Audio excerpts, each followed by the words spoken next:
know that Volvo is famous for building big, safe estate cars, but this V50 is the smallest Volvo estate you can buy. So why would you want one of these? Well, there are a number of reasons. Firstly, its style. Unlike classic boxy Volvo estates, this V50 has svelte lines that give it a sleeker, sportier look. Yes, it is one of the oldest models in the Volvo lineup, but the V50's distinctive looks have stood the test of time. These rounded shoulders at the rear are a key feature of the entire Volvo lineup. And on the inside,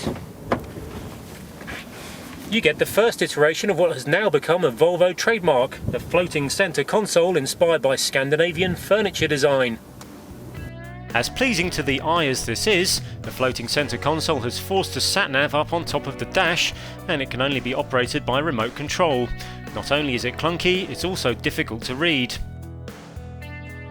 Likewise, the infotainment system applies the minimalist approach, although at least it can connect wirelessly to your iPhone and stream music into the bargain. In the rear there's room for three, and parents will appreciate the inbuilt booster seats decked out in pale leather, standard equipment in our SE Lux Edition test car. Clever touches abound. Acknowledging that many dog owners buy Volvos, there's built-in deployable netting to separate passengers from pooches. Okay, so the V50 is the baby of the Volvo estates, but it can still swallow up to 1,300 litres of luggage with the rear seats folded, and since many buyers are downsizing these days anyway, the smaller footprint makes a lot of sense, particularly if you're driving in the city. And this is really where this Drive-E variant of the V50 scores its biggest victory.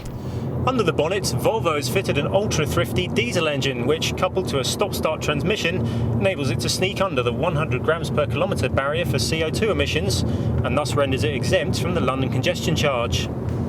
There's also no road tax to pay, and stellar economy of over 74 miles per gallon on the combined cycle.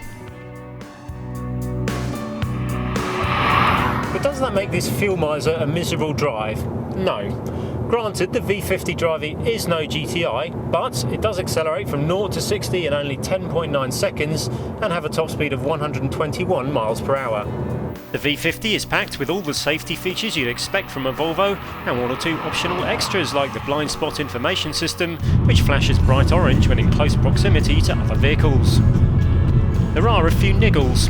The ride becomes fidgety over porous surfaces, the diesel engine is lacklustre below 1500 revs, and gets a bit noisy when pushed. The Swede is a bit pricey too. Our SE Lux Edition costs £2,000 more than the comparable Golf Estate, although the Volvo pips the VW on equipment and running costs.